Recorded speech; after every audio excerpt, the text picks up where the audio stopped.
Hi, this is Paul. I'm not going to do an entire video on this video quite yet. Jordan Peterson and Russell Brand. There's a ton in this video again. There's a lot to talk about, but I want to make a previous video. But before I do that, before we go back to the 1970s, I want us to think about this present moment and Russell Brand and his baptism. This is the teaser for the Russell Brand Jordan Peterson video. This is a very sort of, and admittedly it's 2,000 years old, but a very sort of a vibrant call to arms, an urgent sense that, oh my God, we're living in an atrophying and dying ideology. We must become alive with Christ. We must change the world. And even the accounts that are given in there are accounts of people jailed and on trial. Now it sort of feels overtly and literally political. Okay. Couple things. I don't watch a lot of the suit coat. When I first saw this coat, I thought, oh my goodness, he's taken the inside of an Orthodox church and made a smoking jacket out of it. And of course, there's some people on the internet who are highly offended at this. And Jonathan Pashot mentions their iconographic tattoos. So yeah, back at you. Then somebody said, "Well, aren't our bodies supposed to be the temple of God?" Well, his body looks like an Orthodox temple. Anyway, back to Russell Brand. I don't watch a lot of Russell Brand. Russell Brand, I think, has to be the favorite target for decoding the gurus. There's a lot that you could say about Russell Brand in terms of all sorts of things. I might make a separate video, and will make a video. There's about a 10-to-1 thing in there. A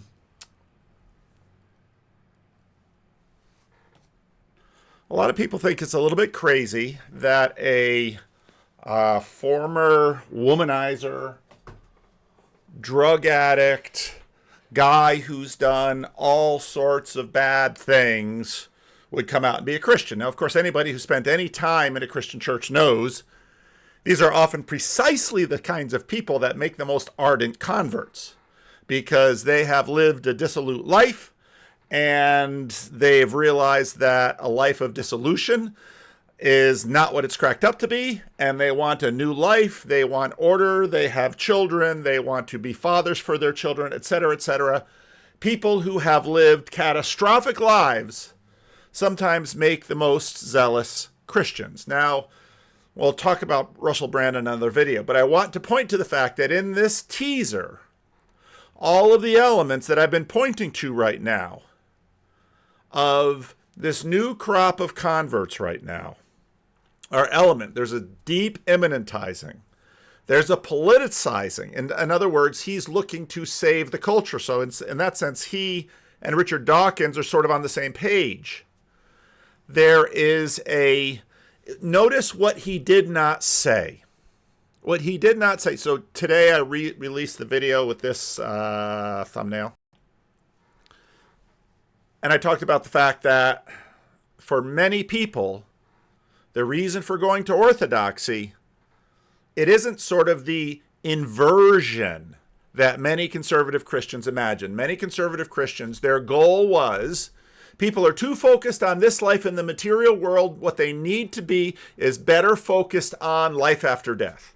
And I talked about D. James Kennedy's evangelism explosion and how he sent people to knock on doors and asked people if they would go to heaven. Jehovah's Witnesses still do a very similar thing. Got to adjust my camera here a little bit.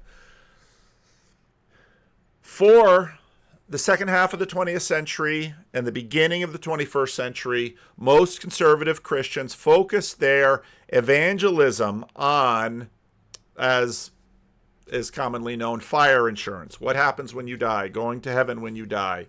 What happened towards the end of the 20th century and beginning of the 21st century was that threat of hell was no longer existential for a significant, if not majority, of the population. And in that way, a lot of what Christians had developed for motivation was now lost.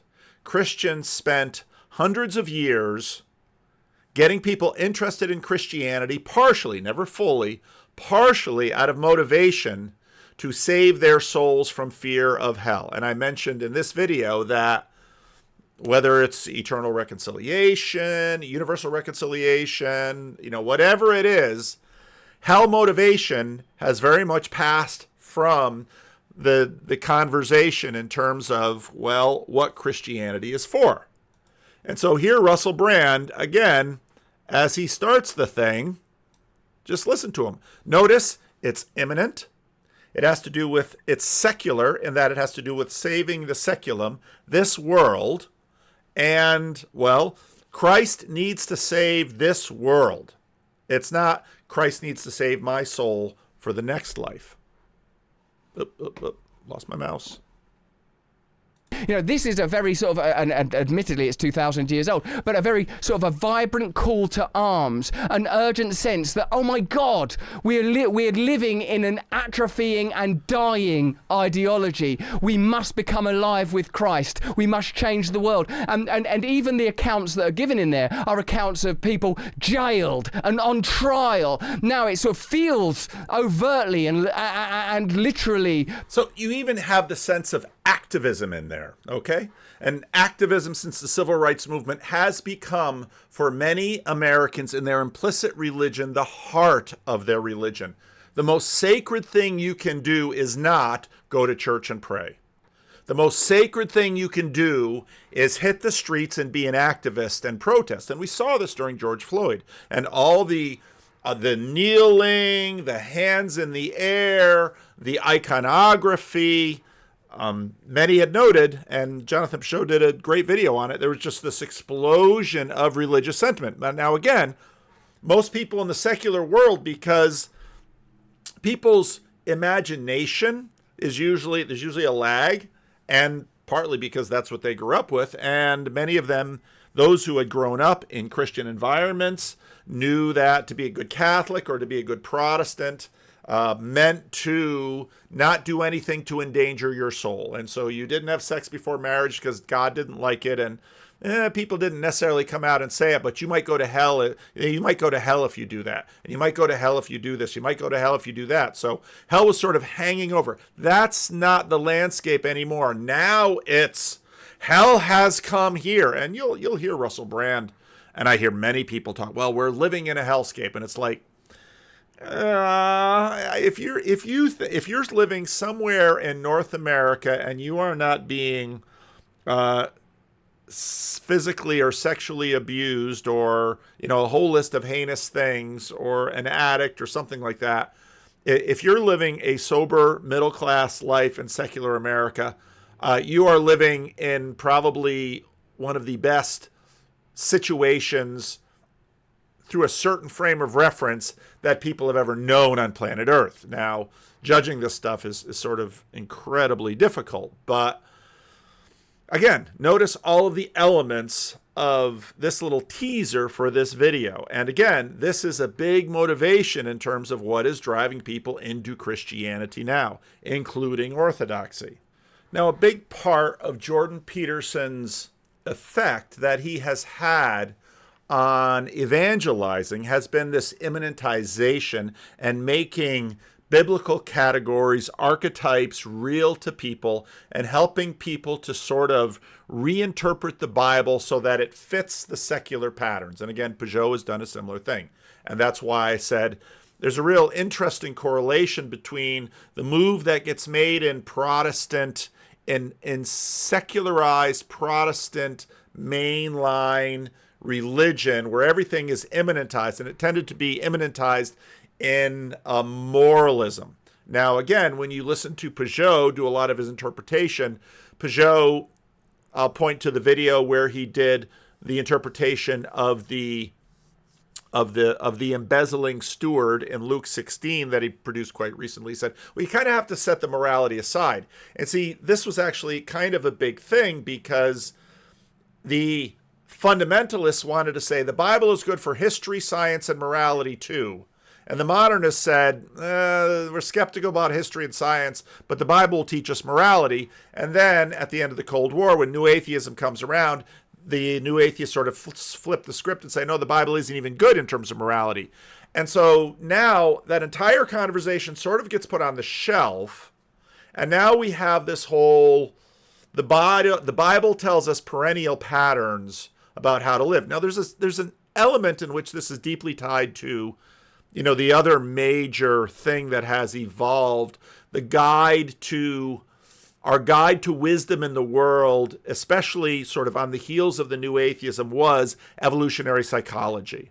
And we can understand male sexual behavior and female sexual behavior through the lens of evolutionary psychology. And if you listen to someone like Chris Williamson and Modern Wisdom, and most of the guests he has on, it's always through the lens of evolutionary psychology. Jordan Peterson, too, through the lens of evolutionary psychology.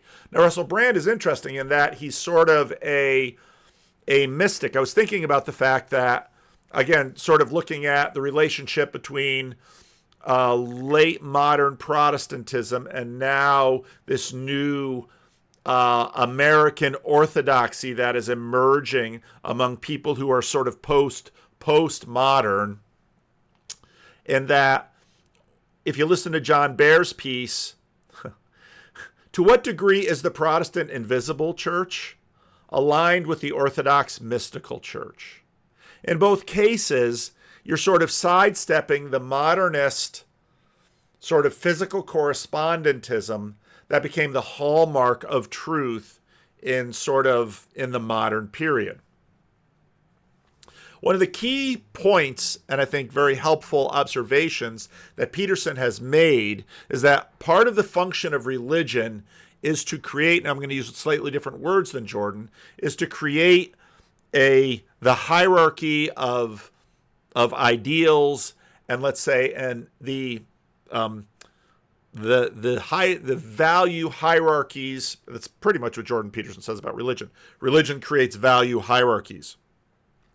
And these value hierarchies then get embedded and encoded and enfleshed in us as we act things out. So you have all these value hierarchies, and you have these ideals, and these ideals orient people. Now, human beings are very conscious of status, and one of the ways that you can understand human behavior are incentives. And one of the greatest incentives are rising in status. Women are competing in status in a whole variety of ways. Men are competing for status in a variety of hierarchies, and on and on and on.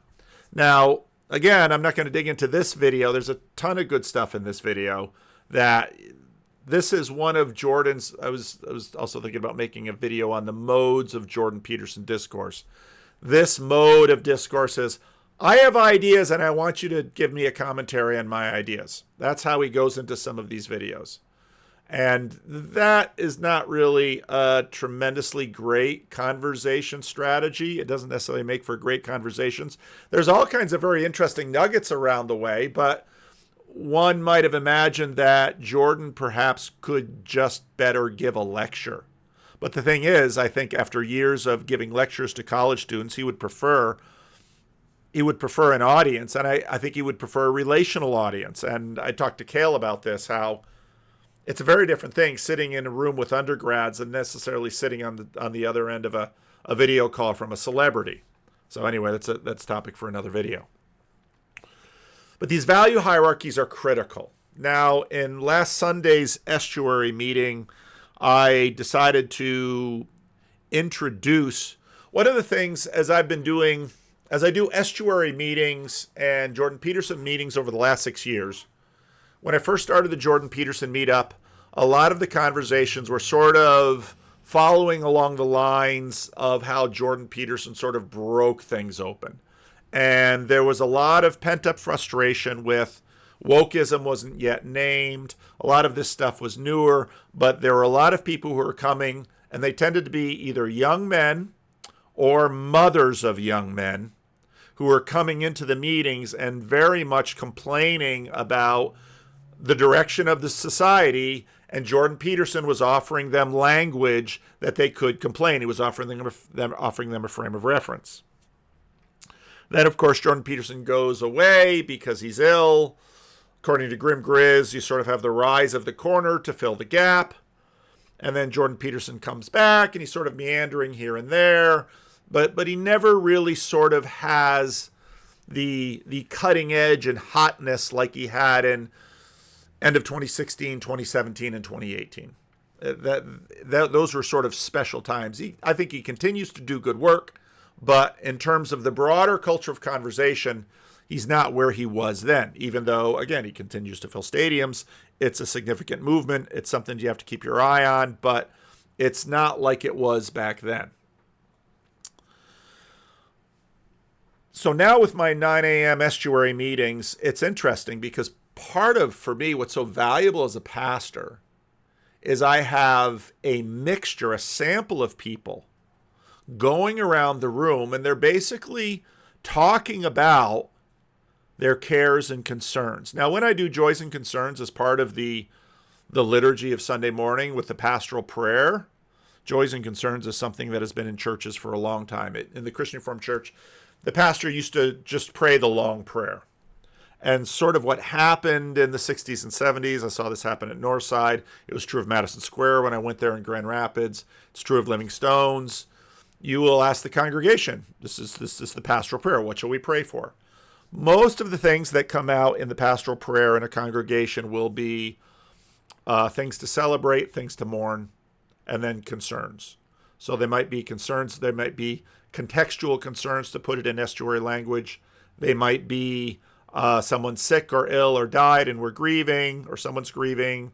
Or they might be someone has a birthday, or someone's getting married, or someone graduated. Those tend to be the kinds of topics that come to in the congregation during the worship service. Estuary is a little bit of a fuller venue. And people now, especially now that some members from Living Stones are there every week. And some people who are not church people at all, they're coming every week. And it's because Living Stones is astoundingly diverse. It's a very diverse group.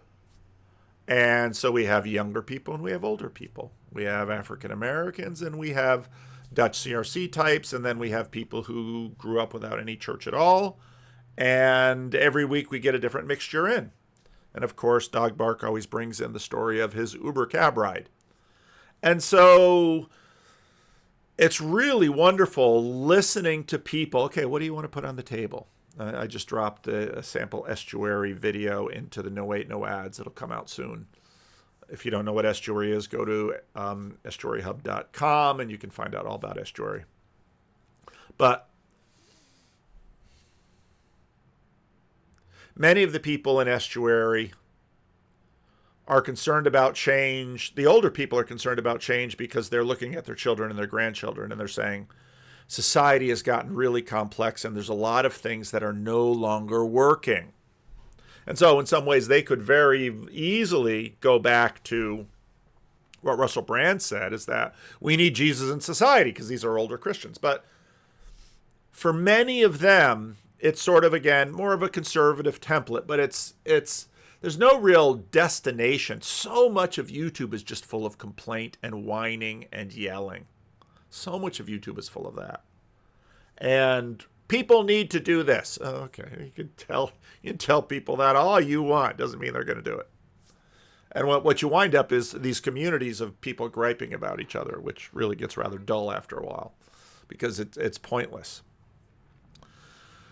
Now, I want to bring in Hans-Georg Mueller.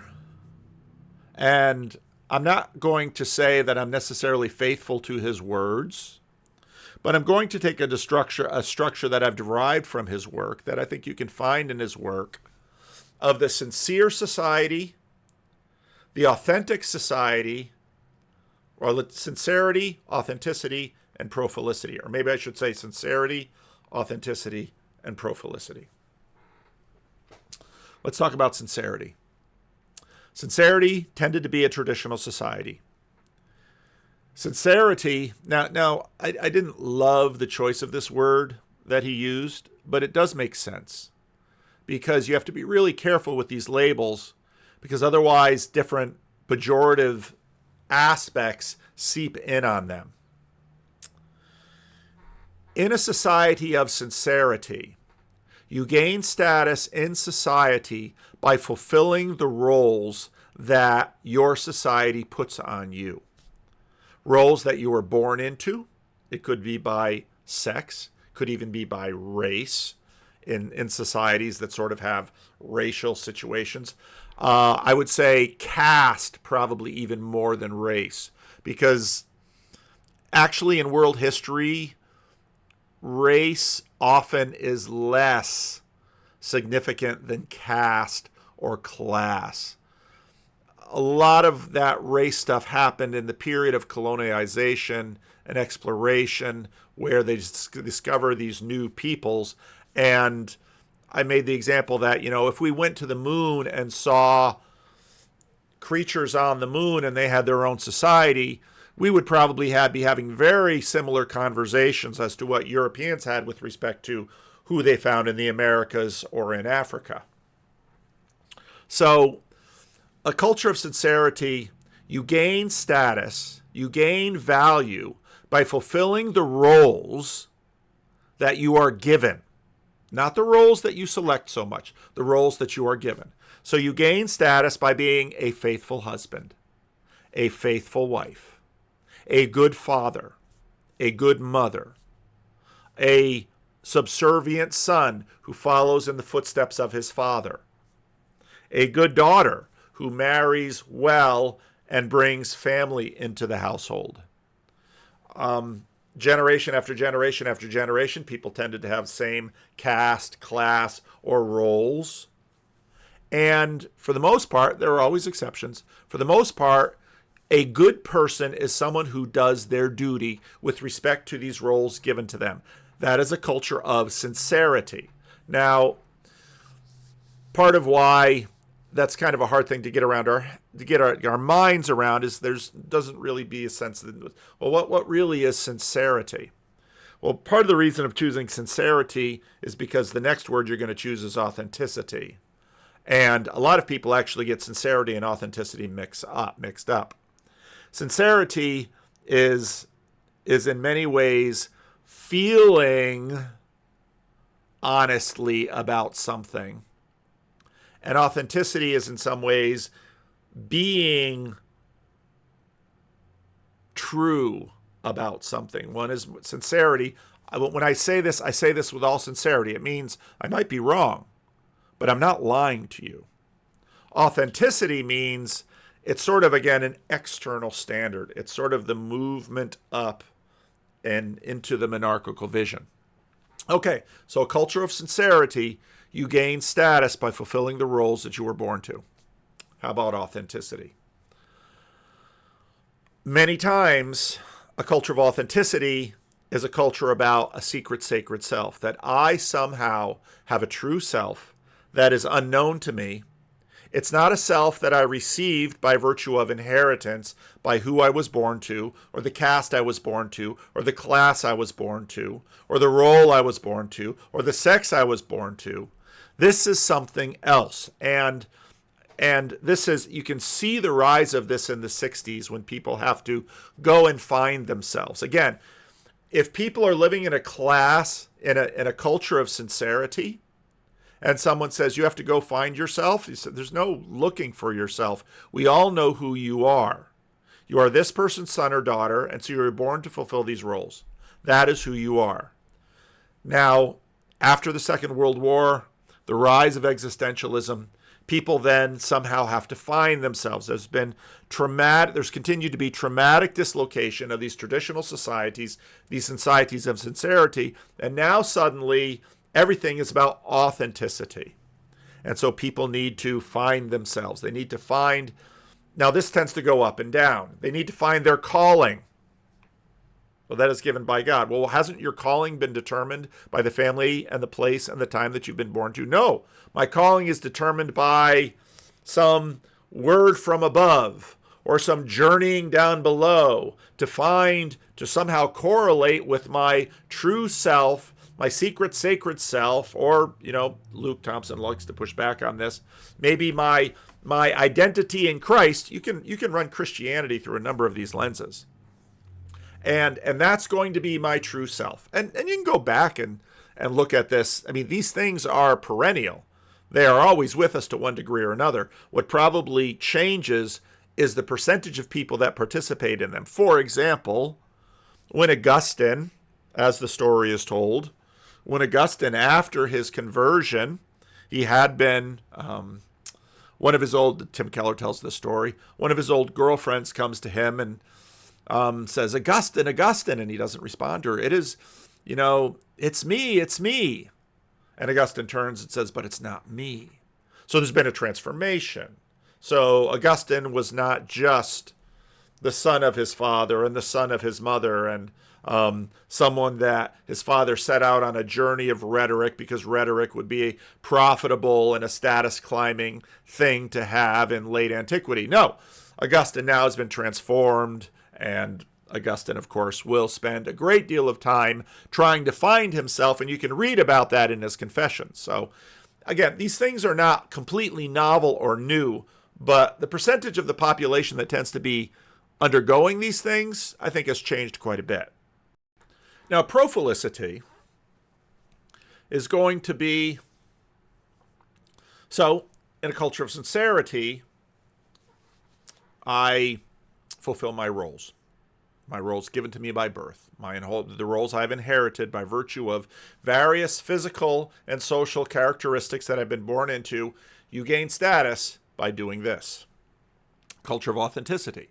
I have to find my true calling. I have to find out what's right for me. I have to discover my passions. I have to do all these things, and I will gain status if I can demonstrate to the world and to myself that I somehow am correlating with this mysterious self and expressing this mysterious self.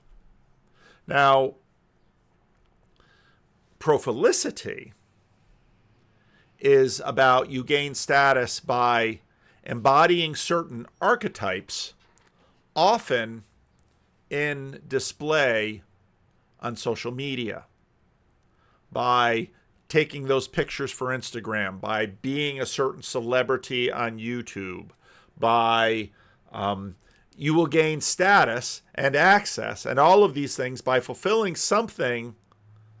Your prophilicity will sort of elevate you above it.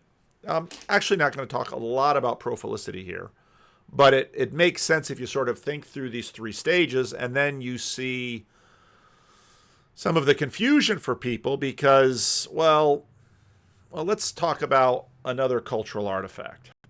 Not too long ago, I discovered that someone has decided to start a YouTube channel with All in the Family episodes. And it's very interesting for me, being old enough to remember watching All in the Family on black and white TV in Paterson, New Jersey.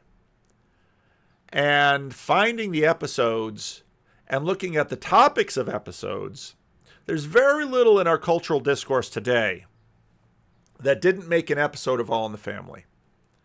And the way that All in the Family processed this is so very different from how it is processed today. Now, one of the big, so recently I shared this with some people, and a couple of women in my life expressed how much they don't like Edith. And I thought, that is super interesting. Because if you want to understand sort of what went through the culture in terms of the 60s and 70s, All in the Family was sort of demarcating this thing from Norman Lear's perspective. Now, there's a very interesting video on another YouTube channel. Can't you say you're oh, come on, what YouTube channel was it on? Matt Baum did quite a good episode on the inside story of All in the Family, rise, fall, and afterlife of the bunkers. Now, one of the episodes I came across was this episode entitled Alone. I'm trying to see if season 2, episode 19. It's very interesting. The episode begins, of course, with Archie and Edith. Well, basically, All in the Family is about the transition from a society of sincerity to a society of authenticity. And the generation gap is seen in the difference between Archie and Edith and Meathead and Gloria. Meathead, of course, played by Rob Reiner. Now, it was very interesting for me to watch this because, of course, when I was a kid, I looked at Archie and Edith and I thought, oh, they're old people. And in this episode, she mentioned they've been married 23 years. And it's like, I've been married 37 years. I'm older than Edith and Archie were then. Now, of course, back in the day, Archie and Edith would have started a family. I started a family fairly young in my 20s. They would start a family in their 20s. And my kids are actually older than Gloria and Meathead.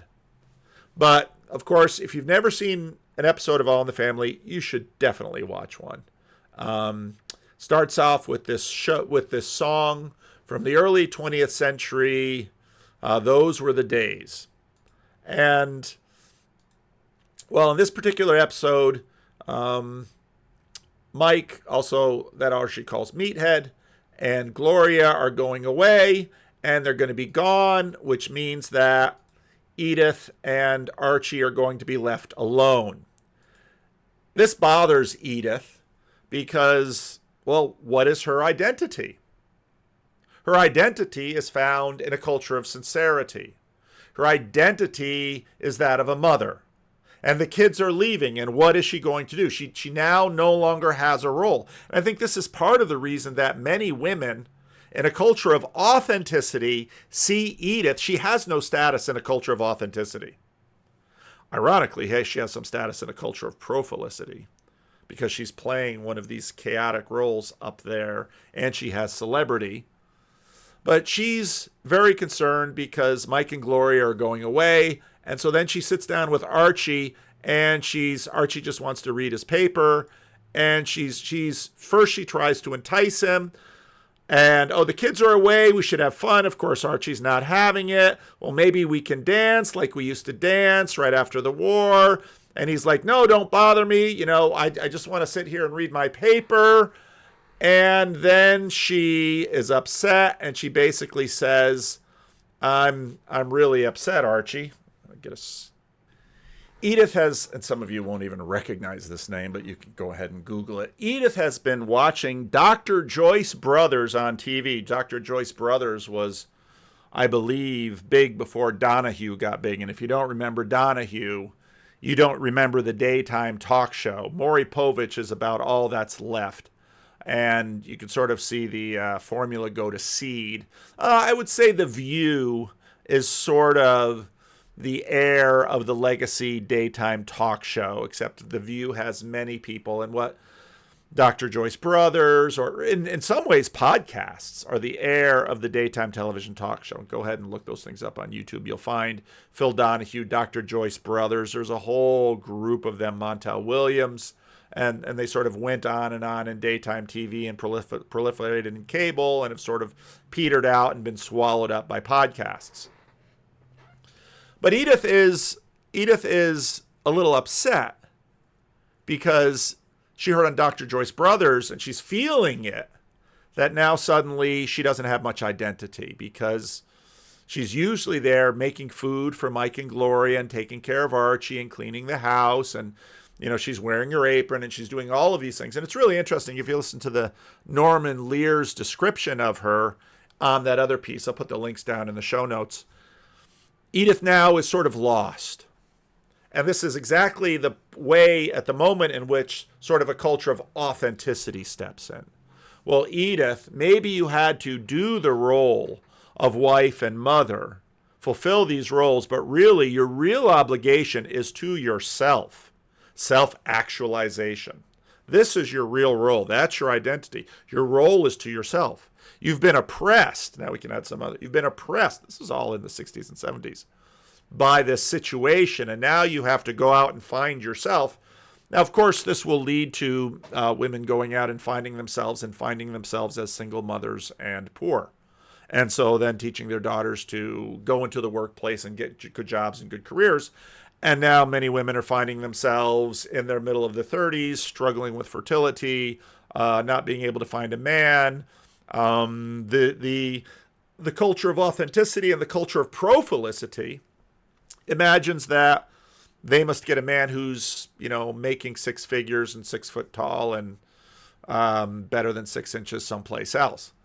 So a 666. It's such an ironic name. So Edith is in crisis because she doesn't know who she is. And so sort of instinctively what she imagines is that, well, the only other way it can be is for Archie and I to sort of step back and be pre-children. Again, let's play records, let's dance like before the babies came, let's do it before we're married, let's find romance again. And Archie just can't be bothered with any of this. And she pesters him and pesters him and pesters him, and she's looking upset. And Archie is a bigot.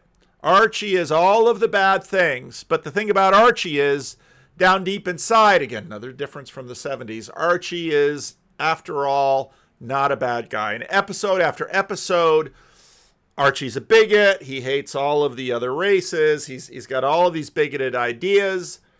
But when push comes to shove, he's actually going to be a mensch. He's going to come through and not always be the bad guy. So Edith is upset. That's bothering Archie. He doesn't want Edith to be upset. And so he agrees. Well, first he says, okay, I'll tell you what, you go into the kitchen and get me a beer. No. And I'll sit here and drink it and ignore you. No. Okay, you go into the kitchen, get me a beer. I'm going to go get a deck of cards and we're going to play cards just like we did in the old days. And she's thrilled. So they start playing Jim Rummy and he wins.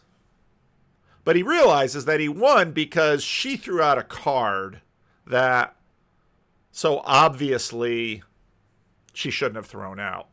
And so he challenges her on this. And she basically says, well, I gave you that card because I know you like to win.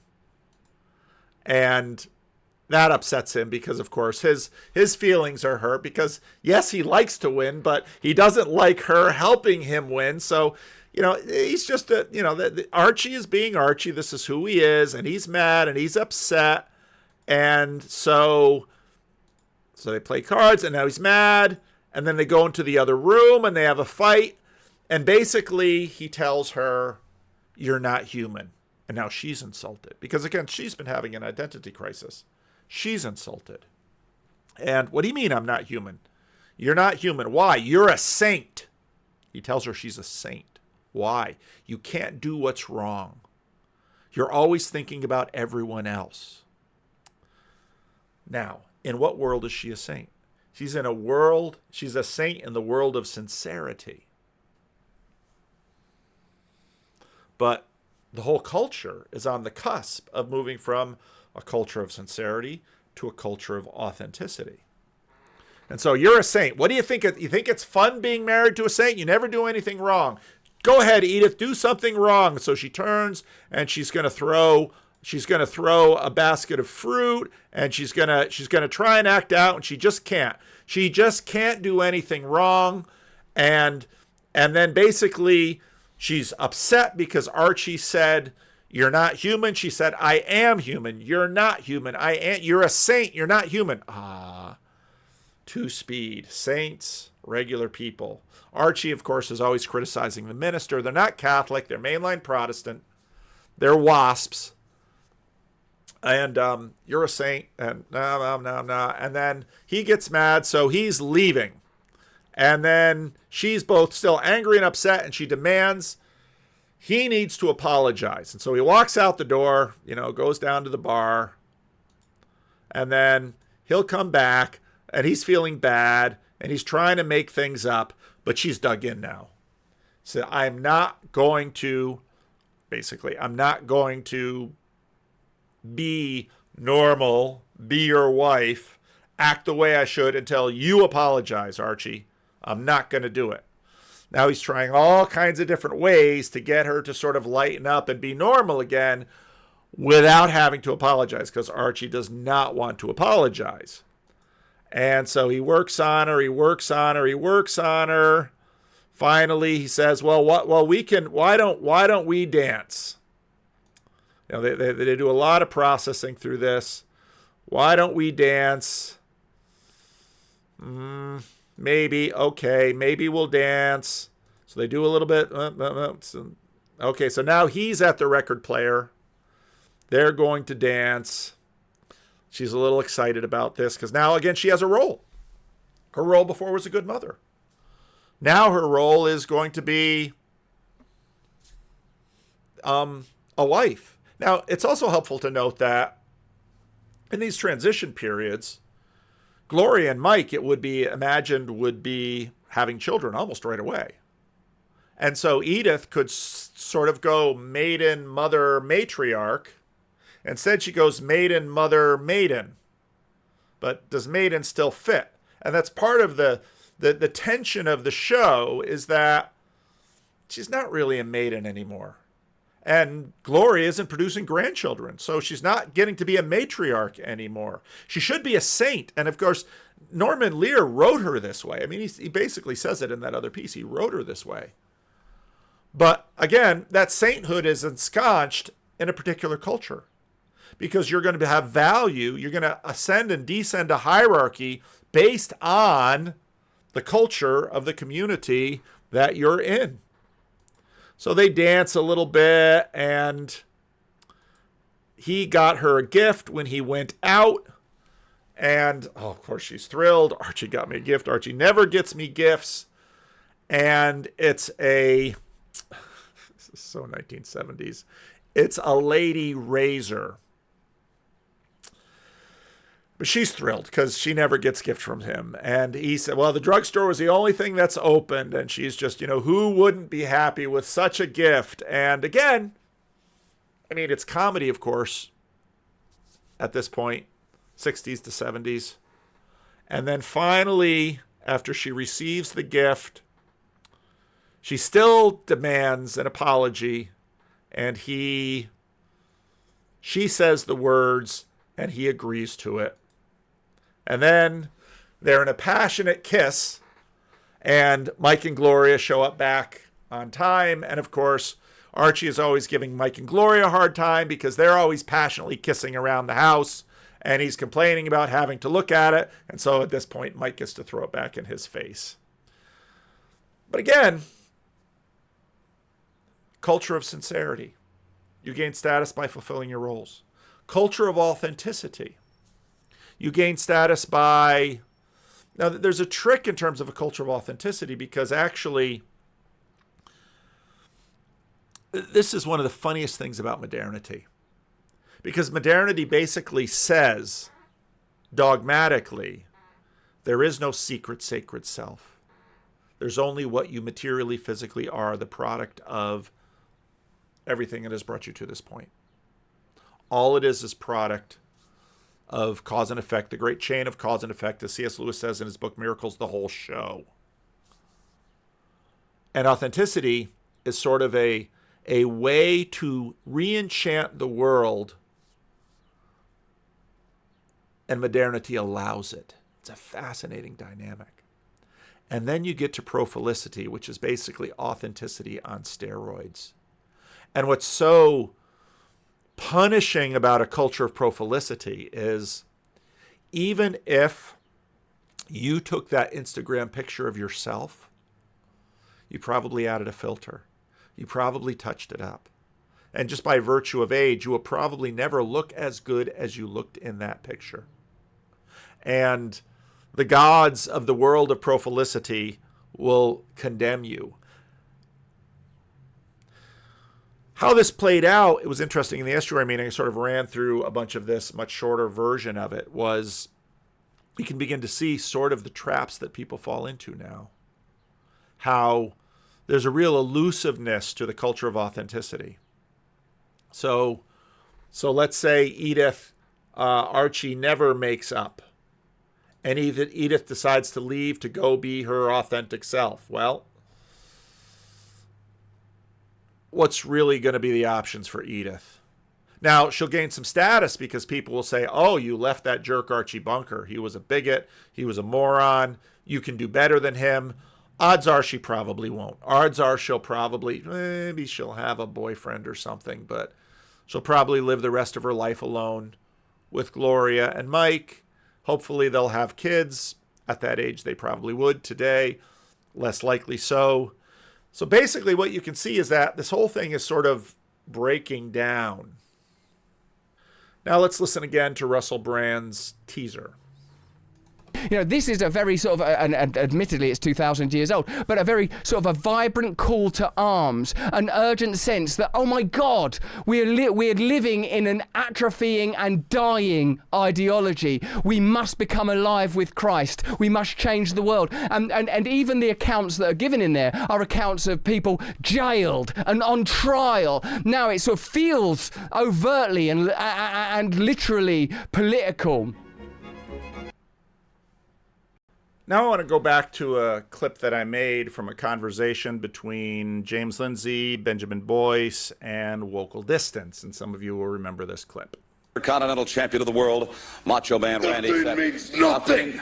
Nothing means nothing. Nothing means nothing. What do you mean by that? So imagine that we have some wild strawberries growing in an ancient city, say in Rome or something, and me and James, being ancient Romans, are walking around in our togas, and we find the ancient strawberries, and we pick the strawberries, and there's some that are bigger than the others, and there are some that are smaller than the others, but they're all ripe, and some of them are a little more juicy, but me and James are eating the strawberries. Those strawberries are real. Me and James just look at the strawberries, we just see the strawberries, we have knowledge of the strawberries from walking around, then we're eating strawberries. We're going to fast forward now to about 1960. And now we have Strawberry Factory, which just grows strawberries all the time. And it selectively breeds the strawberries so that we only get the biggest, juiciest, reddest, loveliest strawberries. And then we pick. And what you actually get is that they have now synthesized the strawberry flavor, and a factory on the New Jersey Turnpike is producing strawberry flavor, perhaps from essence of strawberries or maybe just the chemicals that they have determined make up the strawberry flavor. Pick them, and then only the biggest, reddest, juiciest strawberries imaginable get sent out. So the average person sitting in their home only knows the flavor and the taste of the biggest, reddest, juiciest strawberries. So we have what you might call a productive copy of the strawberries, right? We're making the strawberries, but they're still, in a sense, they're real strawberries. It's just strawberries on evolutionary steroids. Now to bring this back to Edith, natural Edith, well, because we're going to get to women at the end of this, natural Edith is just Edith. She's a mother. Her body is, there's a little bit of makeup.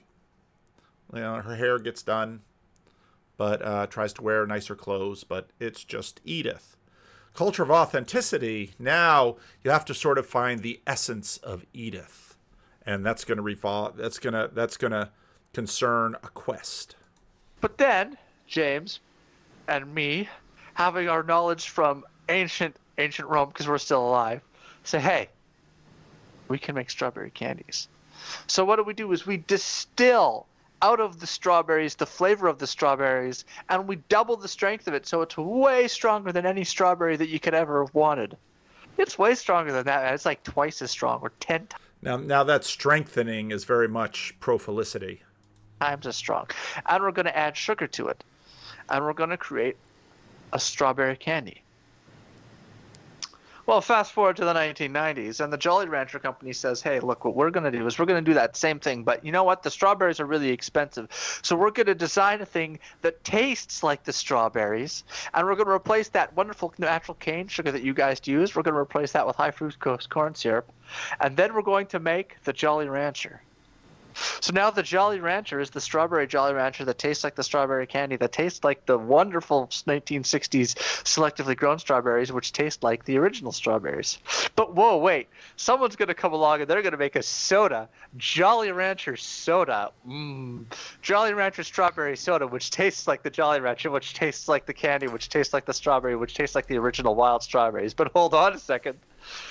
We're going to make 7-Eleven comes along and says, hey, you know what would be really good?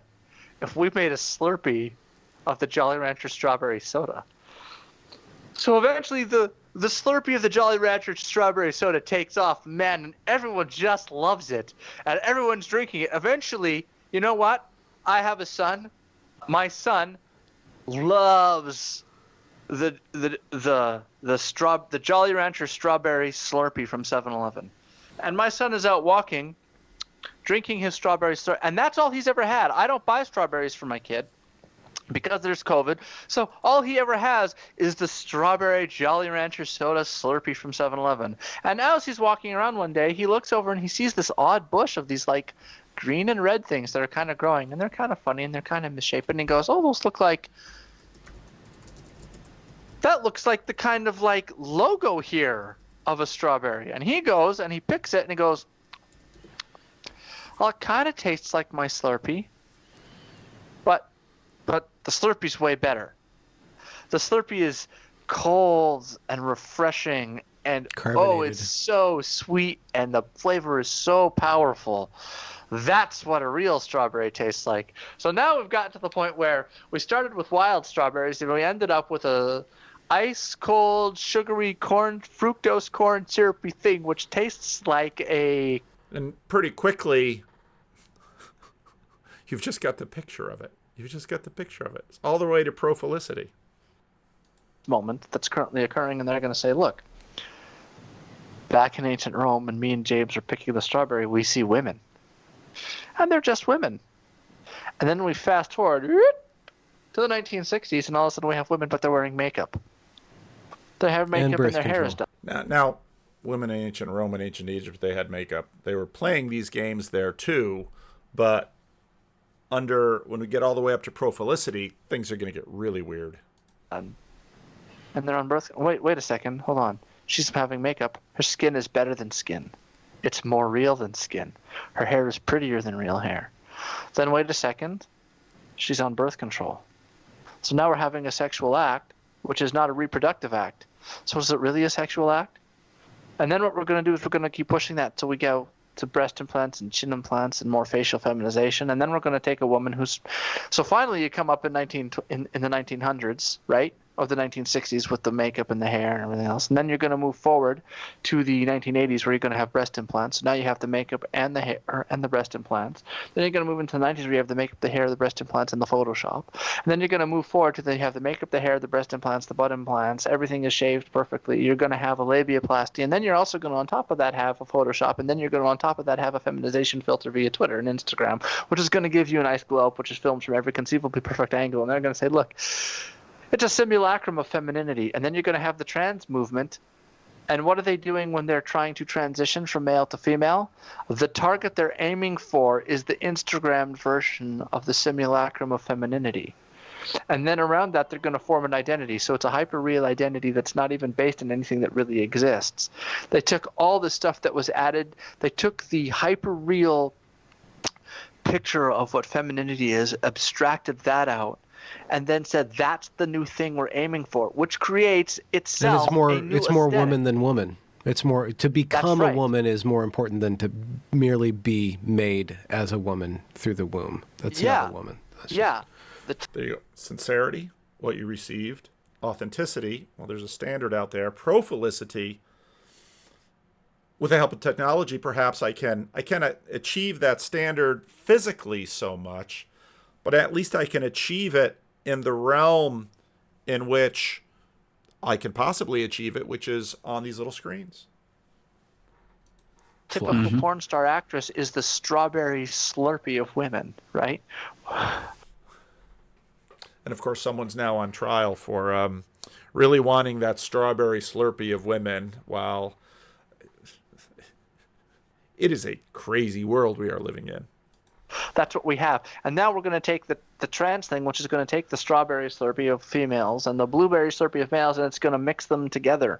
And that thing is going to form an entirely new... And what they're going to say is, the trads are going to say, look at this. None of this is real. It's all fake. It's all hyper-reality. None of it actually exists.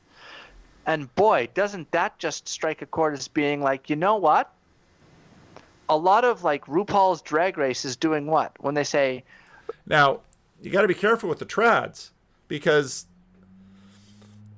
there's the prophylicity with the trads is just as strong. It's the Chad, and it's the, it's the, I mean, on YouTube, on Instagram, you've got all this prophylicity with the trads as well. Even that's being done up here. And going back to poor Edith Bunker, how many women today trad or not, really want to be Edith Bunker. She was a saint. She reached the pinnacle. Archie, she's so good. Archie says, you're not human. But she's not human in the way of, let's say, pro-felicity. How is she not human? She's not human because she turns the other cheek. Archie says, most people cheat to win. You cheat to lose. No, she didn't cheat to lose. She cheated so that Archie would win.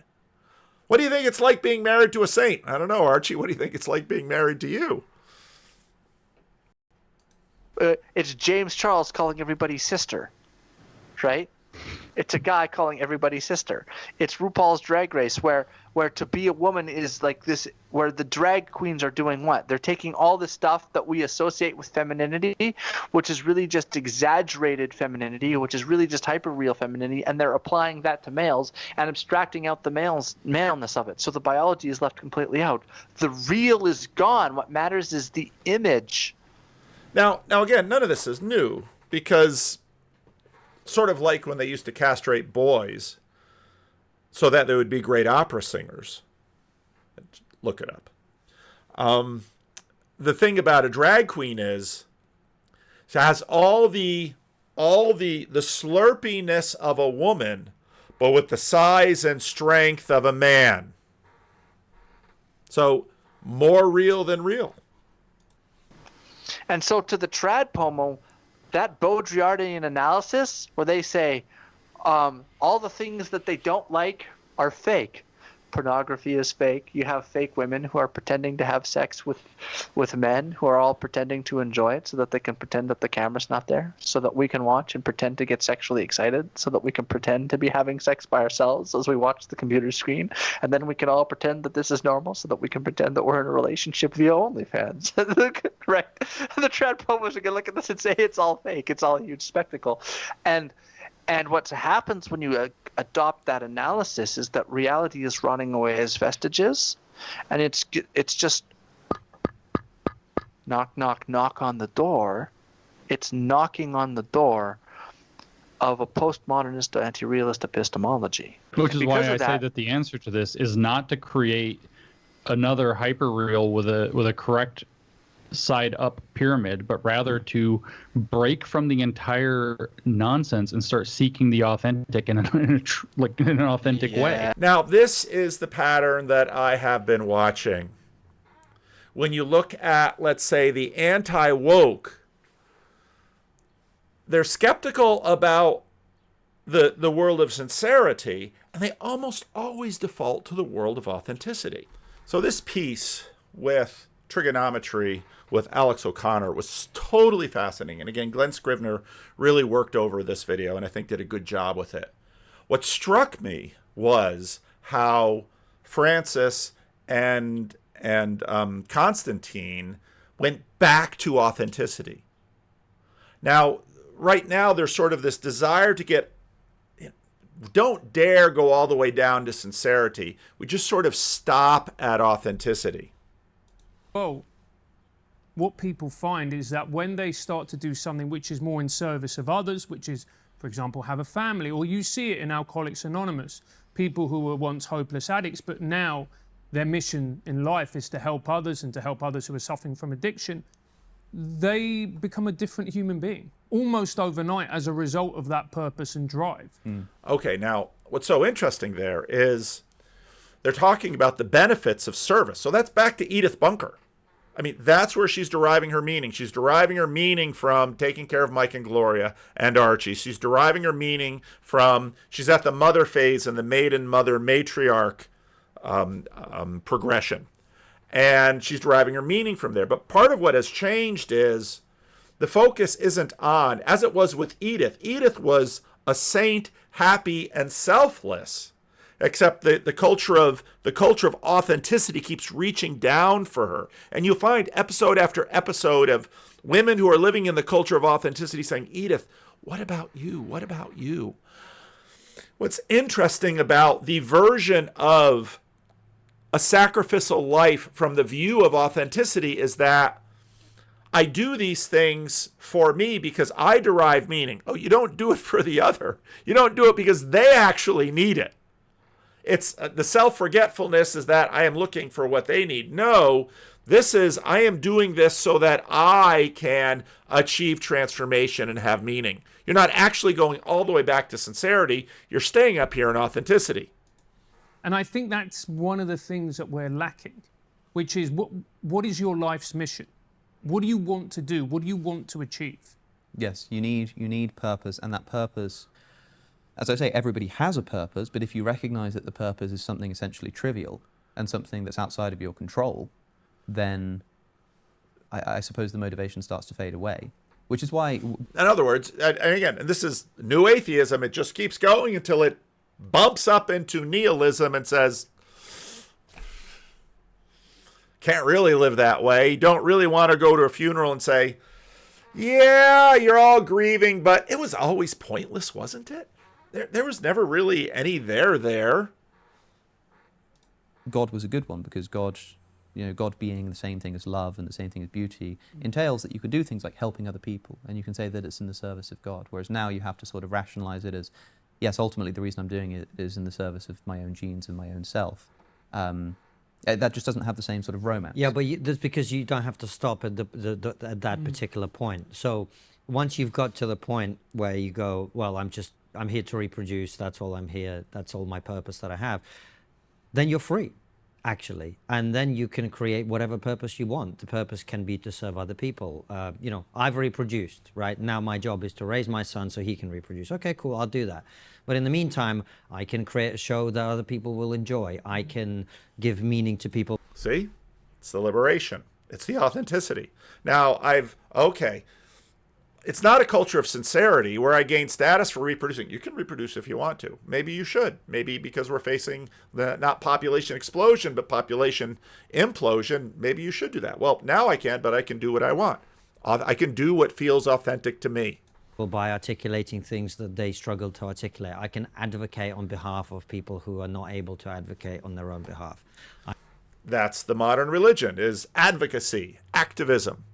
Again, if you say you go to church every Sunday, people will say, and again, this started in the counterculture. Oh, you're sitting there in church. What you really need to do is be out there on the streets fighting for, and then fill in the blank. For the right, it can be against abortion. For the left, it can be whatever that cause is that feels authentic to you.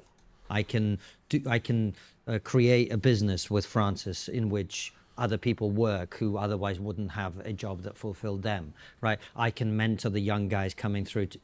There is meaning you can create for yourself, even if the realization you have is the ultimate meaning is to reproduce your genes. I'm not sure that you can create your own meaning in a fundamental sense. I'm always suspicious of this concept. I think everything you've just said... And again, what's so amazing is that 5 years ago, we would have seen the new atheists sitting in the chairs with Constantine and Francis, and Alex would have been the Christian. I don't think you can create your own meaning. That was the Christian answer to the skeptics posting up let's see if I can find it. Easter time, every year, sort of 20 teens, the Freedom from Religion Foundation of Sacramento, sac.ffrf.org, God, free, happy, and inspired by wonder, technology analyst, atheist. There is. I can make my own meaning. I can have wonder. I'm happy. I don't need God for any of these things. And now it's the next generation of new atheists arguing the Christian point of view. Already presupposes an underlying value judgment. And I'll tell you why, right? So you say, well, I've decided that, I'm going to have a child and raise that child, and I've just sort of created that. I've just decided. No. I'm saying I have fulfilled my biological function. Oh, sure. And it's my biological function to get him to adulthood so he can reproduce. Sure. So that's the biology aside. Sure. And also, at the same time, there is other areas of my life where I can create meaning. Now there's a little hint of sincerity, but it's a biological sincerity. Whether that's, growing a garden or helping my neighbor, whatever it is that... Yeah, but, supposing one person, let's say we can just choose our own meaning. We just create meaning in our lives. Okay, so one person decides to create meaning in their life by raising as much money as they can for Oxfam and lifting thousands of people out of poverty.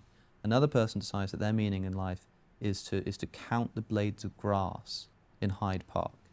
They just want to count how many blades of grass there are. And sometimes, someone comes along and mows the lawn and they have to start again. And they just decide, and you say to them, well, what's meaningful about that? And they say, well, what do you mean? You just get to choose that it's meaningful. I've just decided that it is.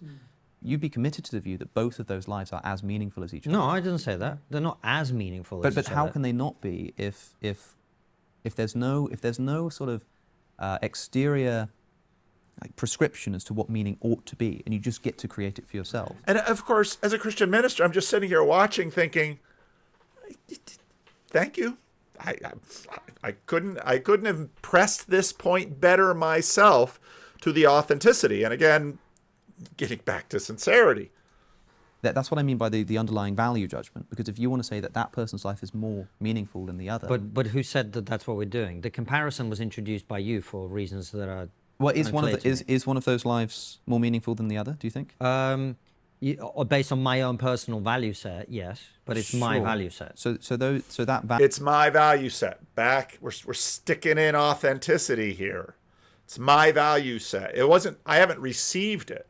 And again, part of what Jordan Peterson has done in this thing is he, through evolutionary biology, through Jungian archetypes, through all of these things, says, no, there is actually a structure. And of course, lately through the Bible, so well, you can find these structures in the Bible, and so on and so forth. Value set is already dictating what you would consider meaningful and not meaningful. For me. And for other people, because you're saying based on your value set, yes, that person's life is more meaningful than another's. Again, we come back to this. I have no intention of going to that person and telling them this value set is not as good as my value set. That's a separate question. A better example would be not counting blades of grass by becoming a serial killer. Yes, right? I was going to say that's sort of the next step, right? Yeah. The question is really, well, I'm not trying to judge whether that way of life is more meaningful or not. There's clearly some people in human history who were mass murderers, who got a lot of meaning from it. I can give you lots of names that we all know, right? However, the issue is their behavior acceptable to the rest of society as we reflect in our laws and customs, etc., right? Sure, but those are two separate questions. Somebody's life could be little bit of sincerity there. You just watch us sort of moving up and down here. Could be flooded with meaning. Could be the most meaningful life that anyone's ever lived, and yet because it's really bad for the rest of us, we still sort of put them in prison, right? Yeah. But their life is still much more meaningful than anybody else. Do you think Genghis Khan had more meaning than you? I think he probably did. Exactly, right? Right. But what we commit ourselves to by saying that you can just create your own meaning is that however one decides to create their own meaning, as long as they feel that meaning, their life just is meaningful, and that's fine. Maybe that's what meaning is. Saying. But it just rings a little bit hollow to me when you start to recognize that if somebody is just able to decide that spending their entire life counting blades of grass is meaningful, there you go. That's the meaningful life. As long as they feel that it gives them meaning. That's the key point. It's creating meaning. It's right there. Authenticity. As long as they feel it. As long as they sort of say, yeah, well, how do I know I found myself? How do I know I found my true self, my secret, sacred self? I feel that this is me. Seems to be something like, or purpose seems to be sort of something to do. It's a reason. And what's amazing with Edith is Edith isn't allowed to say that. Edith Bunker, and again, there are many episodes in which more authentic women come to Edith, and they're really trying to pull Edith up out of sincerity into authenticity, and Edith is like, I don't want to. Edith can't say, I feel like this is me. She just, no, this is me. But no, this can't be you. You have to, because part of authenticity, again, on one hand, we think it's completely about freedom and independence and individualism. That's never the case. We're all looking at each other, comparing each other, and now comparing each other at the level of profilicity. Reason to do something. So it's sort of a task to fulfill or an objective to attain or to strive for. And so to create your own meaning is to create a task just for the sake of fulfilling the task. No, it's an expression of who you truly are. I don't know what that means. See? And O'Connor's been here, and so it's expression of who you truly are. Here's the orthodoxy of authenticity. Means. No, it's an expression of who you truly are. I don't know what that means. I know. What do you mean by that? the meaning that you choose to create is an expression of who you truly are as a human being. Sure, yeah, but I mean, do you see what I'm saying when I mean, that's why I like the word purpose. Yes. Because I think it more. The point is, you are not creating it necessarily. You're not sitting down with a piece of paper. It's not an invention. It's an expression of who you already are. Well, meaning is either something that you invent or that you discover for yourself. Right? Exactly. And I suppose the position of the atheist materialist has to be that it's something you invent, because there's nowhere from which you can discover it. If there's nothing more. He's saying it. Then, you know, if there's nothing more to the mind than just human beings and biology, where else can an idea Read C.S. Lewis's Miracles. It's the whole show. like that come from? It has to come from themselves. They have to invent it. Of course, if you're religious, you can discover the meaning that's sort of embedded into your very creation. But if you don't have that, you have to invent your own meaning. And I don't know if you see what I'm saying here about this purpose task thing, right? Like it's kind of like if you're bored, you know, like if you're really bored, you might just sort of like knock over a glass of water so that you can go and mop it up just to give you something to do.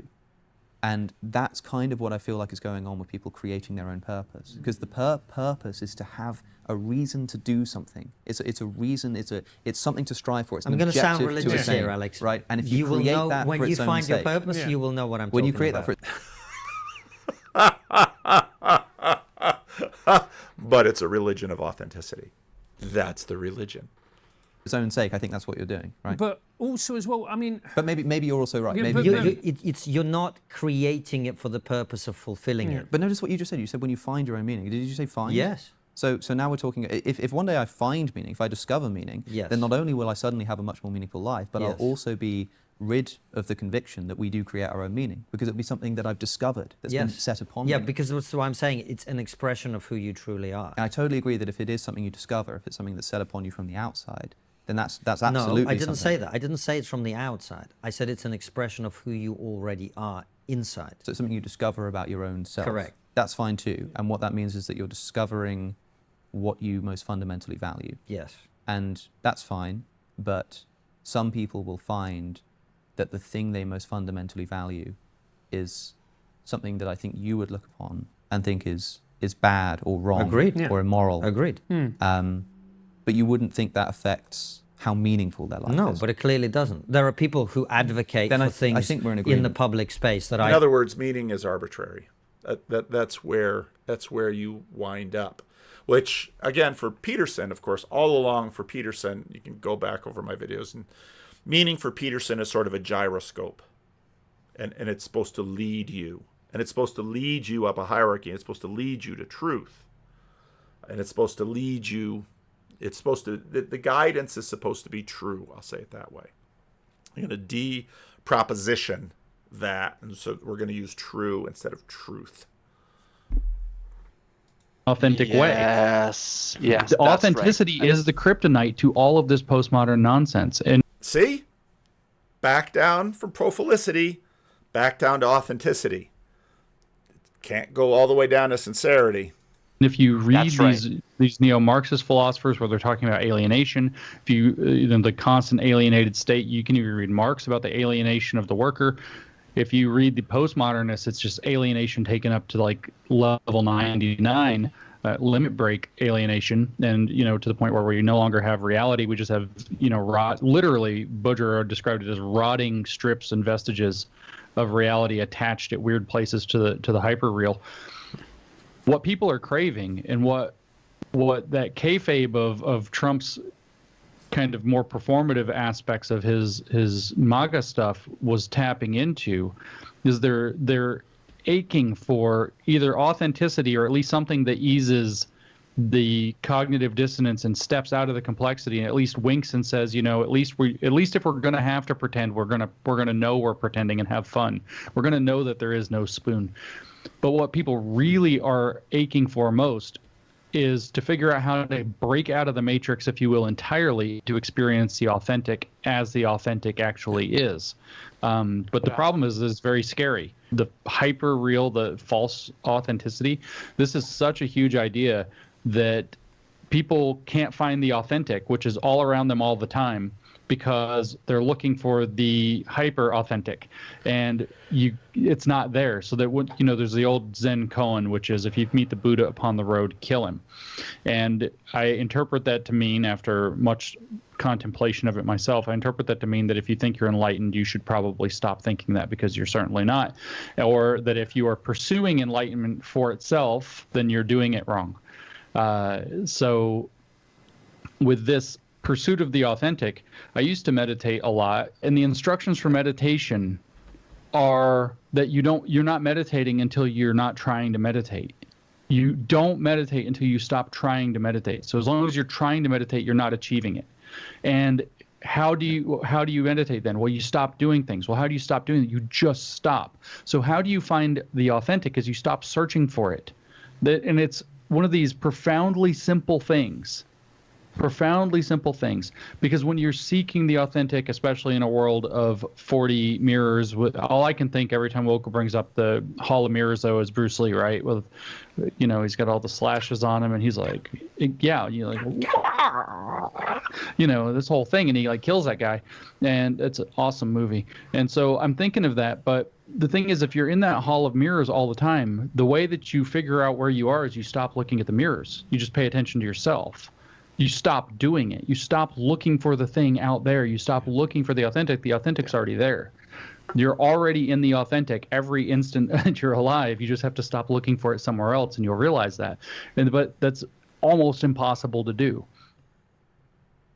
Come on. Now, for a lot of people, you're going to get to that point with James Lindsay, and you're going to say, I'm sorry, the culture of authenticity had, Edith, Archie continuing to descend, and Edith striking out for the territory, hoping for some imagined authentic liberation, and both of them dying alone in a crappy nursing home in Queens, New York. And so, okay, well, what about conservatism? It was said that the neocons kind of got off the ground because they got joined by liberals who had been mugged by reality. Like that was kind of how that showed up. A bunch of the Democrats or people who might have been Democrats from the 50s and 60s. And this was, think like Irving Kristol, William Buckley, et cetera, were liberals broadly who had been mugged by reality and became neoconservatives. I absolutely think that there's kind of an element of that that's repeating itself, where you're starting to see some of these center-left libs waking up and looking around and going, oh, geez. Right? You could see that beginning to pop up. I think, and I've been beating this drum for a while, I think it is a conflict of worldview. So I think Oren is correct that the right really doesn't have a positive program at the moment, or a unifying positive program at the moment. Is it allowed to? Yes, it could. I mean, could it do anything that isn't completely bigoted or antithetical to? Yeah. Oh, sure. Sure it could. But I made a point. I was saying that there is something new that's being born. You can see the seeds of it start to show up on YouTube, of a new thing that's starting to kind of circle, and it's happening. You're seeing it like with Rogan, Jocko Willink, Andrew Schulz, Andrew Huberman. That sphere, like within that long form sphere, it's that the future is post-woke in some important way. That it's not that woke will be defeated on some giant battle where a non-woke person will intellectually slay that beast once and for all, and it will die and dissipate and go away. It's that the culture will move past woke. Woke will become cringe, it will ossify, and then all the people who have bought into it because they were moral entrepreneurs trying to make a name for themselves or whatever it is they were doing, that will fall out. It's already started to lose its edge. The problem is that while it was hot, it took that opportunity to really entrench itself in all of our institutions. and all of our bureaucracies. So, I mean, it got in quick, and it's like water damage in a house, man. Like, that water can rush in a few seconds, and it takes days, months, or even years to clean up. So it's a thing like that. I think that part of the problem is that the right doesn't know what it wants. The right doesn't even know, I don't think, who it is. I don't think... We always say we want to conserve. I don't think we know what things we want to be conserving or why. I don't think that the right has a philosophy right now. I did a thread a long time ago. I'll see if I can find it. You can post it in the description afterward. I said that the kind of David French kind of libertarian, well, that sort of quasi neoconservative, or that second gen neoconservatism, which is the mix of national defense, detente on social issues, and libertarian on fiscal stuff. I said that's dead, and the future of right-wing politics is going to be basically just following Jordan Peterson. And he said, well, I don't disagree with anything that Jordan Peterson said. And I was like, it doesn't matter whether you agree with me or not. It's not whether you like Jordan Peterson's social views. It's that Jordan Peterson's social views and his ideas and his views of civilization are going to begin to get translated into is going to set the new foundation for a political program.